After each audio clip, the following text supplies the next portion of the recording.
Okay, so moving on, I think we're now going to talk about someone who has become quite prominent in the past few months, Let's say uh, taking the internet by storm.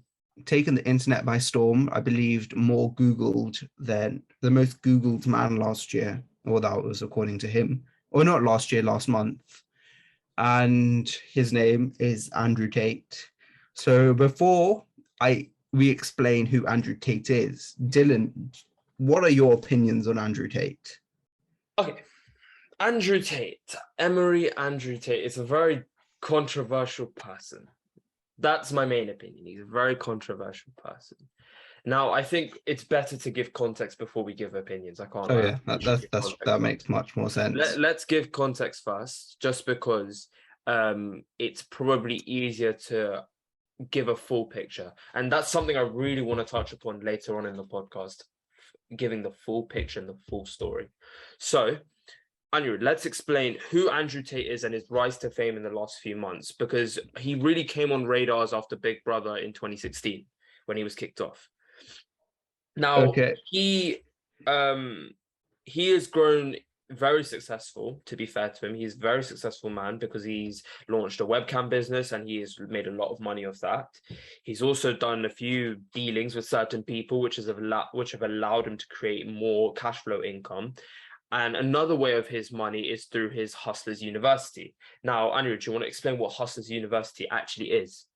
so Hustlers University was his idea that so it's a Discord server, I believe, and it's where people would pay money to join a $49. platform, $49 $49. to join a platform in which they'd learn how to make money. And so I think there were 14 separate ways, such as affiliate marketing and different things like that. And it would go step by step in how to make money into them. But I think one of the most controversial things that happened on the Discord server was there was very little learning on how to make money, and there was just people glorifying him and photos of him being glorified by his followers on there. Um, and Hustlers University got banned yesterday, I Yeah, believe. And that's the 21st of August. yeah, so what do you think about that, Dylan? Hustlers University being banned? So I've done what a lot of people should do, and that is look at a lot of variety of sources about Hustlers University before making a decision, because a lot of the Instagram pages and a lot of the people I follow, a lot of my friends, they literally look at what is on Instagram and what is on Twitter and what is on TikTok and all of his videos, and they base their opinions solely off that. They don't even look at the actual content. So what I did was I looked at a load of YouTube videos. I've managed to find a way into Hustlers University. Let's just say that I managed to find a way into that. And I looked at what it actually offers. Now, it does offer a way to make money, because I saw one of my one of the people on the server, they made $2,000 after they invested $49, right? Now, that's obviously a weird comparison, because you're expected to make loads and loads of millions, or you're expected to become a really expert in that niche market area. So you're expected to make, $100,000 or $200,000 or whatever. But what the Hustlers University actually does is it ropes people in to then essentially, what you said is correct, glorify Andrew Tate and glorify the way that he has made money and the way that and his worldviews. So Hustlers University doesn't actually teach you how to make money via the internet, which has become a very big prominent figure in our generation. Our generation are really good at the internet because we know how to make money via dropshipping or via, different marketing or Instagram pages, whatever you want to name it. So Hustlers University, in my opinion, is a scam. It's a very big scam. I don't agree with what it teaches you, because what it teaches you, you can learn on YouTube, which is for free, one, and it is a reliable source. So Hustlers University is definitely not something I would go for. And I'm glad that it has been banned to an extent. Now, we'll get to that extent in a little bit, because we're going to have a conversation about Andrew Tate in general. So I've basically given my opinion on Andrew Tate. I think what he says and what he does is a lot of waffle. I think he might be playing a character, but that's difficult to tell, because he could easily just be glorifying his real self just to play up to the internet's algorithm. So Andrew Tate is a very polarizing figure, but he's also someone who, I can't lie, he will touch a lot of men's weak spots and a lot of men's buttons, because what he says plays on a lot of men's insecurities. So is he actually a bad person or bad views, or is he just playing the system at that point? That's an interesting conversation to have. But yeah, what are your opinions on him? I think with things like Instagram and stuff, which has been banned off, Instagram and Facebook, I feel as if more social, actually that's not answering your question, I'll come to that bit in the end then, but I feel as if, yeah, I see he is misogynistic in the way he acts. He has certain rules that he says are for men, certain women's rules are for women, and obviously one could argue that he's just bringing back the traditional man, but I feel as if some of traditional patriarchy in society, essentially. Yeah. And women being subservient to men and different things like that. And I feel as if that's not necessarily a good thing. We're not stepping towards the right direction. And I think consequently, I think his account being banned on Instagram and Facebook is actually a good thing. And I know people may say, oh, he has the right to free speech. But Instagram and Facebook aren't owned by the government, and if so, which government would it be owned by? Because they're based all around the world, these companies. And I feel as if more Instagram and Facebook should be doing more things to protect younger children, both boys and girls, from being exposed to quite prejudicial views and quite extreme prejudicial. Yeah, extreme prejudicial views against a particular group of people. And so I think it's good that Andrew Tate has been banned, but I wouldn't say that Instagram and Facebook have completely solved the issue, as there's still probably thousands of accounts that are still very much active on there that they still need to ban. Yeah. So I would disagree with you. And again, I want to make this absolutely clear before I get cancelled or whatever. I do not agree with anything that Andrew Tate says when it comes to women, when it comes to the way you treat women, when it comes to the way that you treat other people who might not be as rich as you or whatever, when it comes to following rules. I do not agree with anything he says. Yeah. When it comes to working hard, I kind of agree with what he says, in the sense that sometimes you have to sacrifice things to work hard and to get to certain places. I agree with that. And that's just a mindset thing. But when it comes to women and things like that, I'm making this clear. I do not agree with him. But I don't think banning him from Instagram and Facebook and whatever is actually going to solve the problem. Like, I don't think it might be a good thing, but I don't think it's going to help that much, because if you look at the way that he actually grew to fame, it's not through his own accounts, it's from third-party accounts sharing clips of him via Hustlers University because of affiliate marketing. It's from third-party accounts sharing, clips of him saying this, that, and the other, and therefore him growing fame like that. So until you either implicate an algorithm that says anything which Andrew Tate says is now banned or whatever, is his influence on young people actually going to dwindle? I don't think so. And that's a sad thing, but I think it's the truth. I think it will. And I think purely because he's lost. Instagram was his main way, other than his podcast with his brother, was the main way he used to communicate to his audience from his personal account to someone else without a third party being involved. And I think by getting rid of him, you've ultimately got rid of a huge source of someone who promotes himself, because he acts in a narcissistical way, and he just loves himself and loves everything that comes with him. And I feel as if by banning him on Instagram, I feel as if it's taking a step in the right direction, as he's just lost 4.9 million followers or something. But has he actually lost them, or are they just going to look for other third-party accounts to view him and watch him? I think after a certain point, people will get bored if they're not getting the real deal from him himself. I think people will just be like, fine, I have nothing to do with him anymore. And people will go to something else. I mean, I don't know if you've heard of this creator called Sneeko. Yeah. Yeah, so he's followed quite the same pattern as Andrew Tate in the way that he reacts to women and the way that he talks about women. So do you not think that he could just become the next Andrew Tate in the sense that he becomes the next polarizing figure? I think no. I think he came after Andrew Tate, and I think Andrew Tate will always be almost Sneeko is almost living in Andrew Tate's shadow.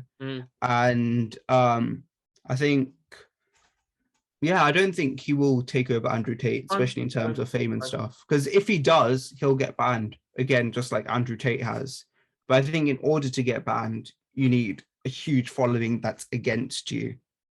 You need more people against you that's for you. Yeah, no, agreed. And I think Sneeko will ultimately get that if he gets to the same level of fame as Andrew Tate. It's a difficult one because again, you have to balance about the freedom of the right to be offended, the freedom of right of hate speech versus just free speech in general, which is a real big debate in any society.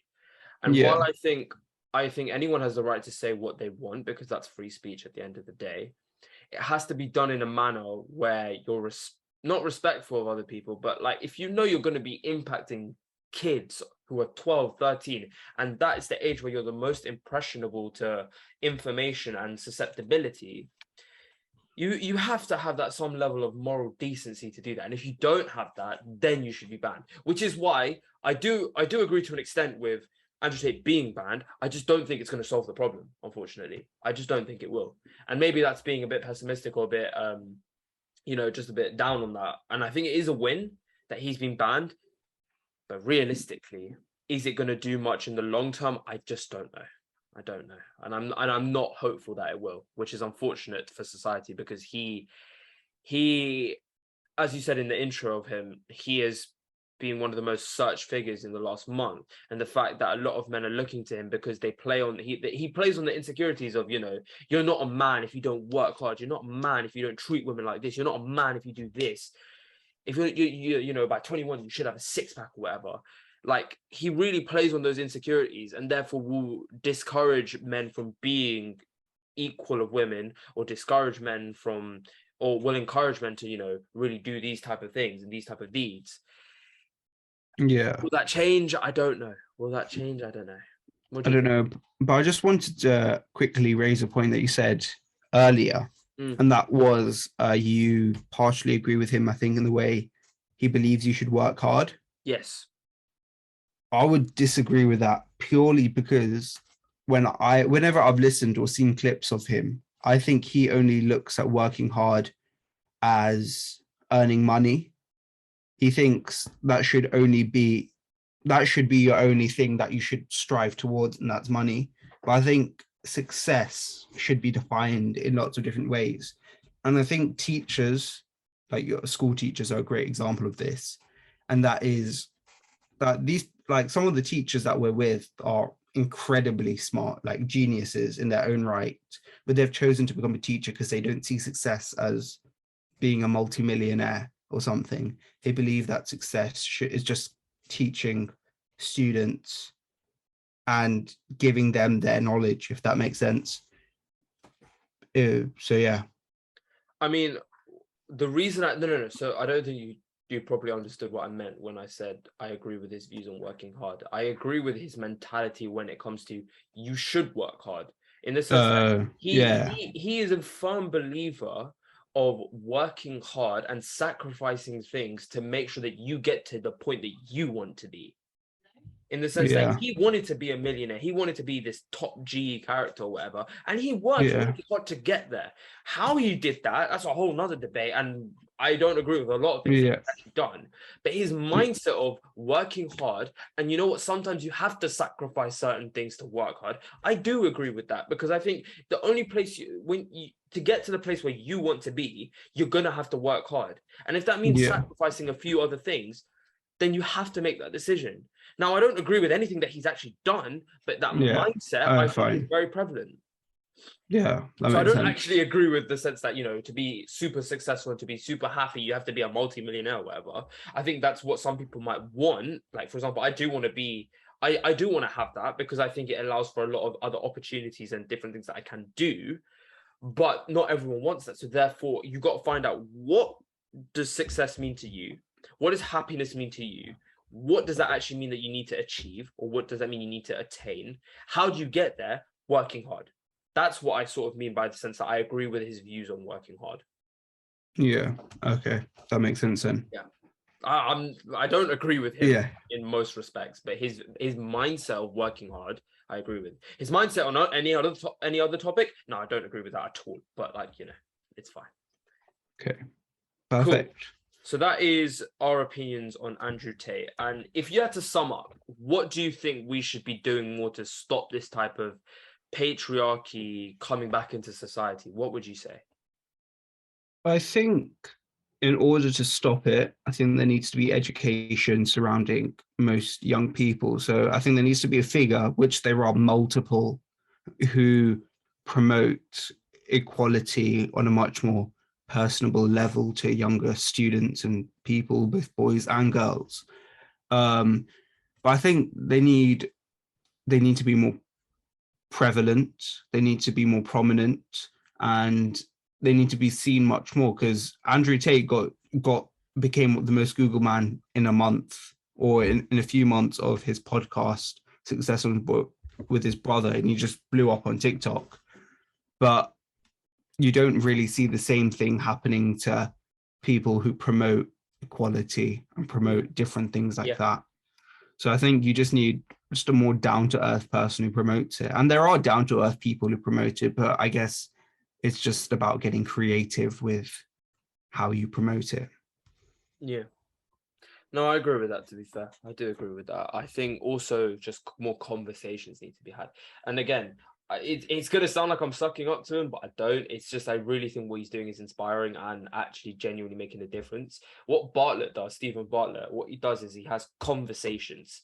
You might not agree with the person, but conversations need to be had, because the only way people's opinions are going to be changed is if you can break down their argument and show that it's flawed in multiple ways via conversation and debate. That's why I love Jordan Peterson, because he is willing to have debates. And most of the time, to be fair, he is proved right. Like, he is right, because he's a, clinical psychologist, whatever.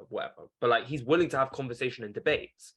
Whereas some people in activism groups or whatever, they think that their view is right. And while in society's terms, it actually might be the most agreed upon view, at the end of the day, it's a view. So you need to have that conversation where instead of you're just shooting arguments down, you have that conversation and you come to a better solution for everyone, which benefits everyone and benefits society to move forward. Now, if you can't have that conversation with someone, then you need to figure out a way to have that conversation with someone. You can't just shoot them down and ban them from society fully, which is why I somewhat don't think the banning of Andrew Tate is going to work. Anyway, that's a whole nother debate. But yeah, that's the main thing. Conversations lead to people changing, and I firmly believe that.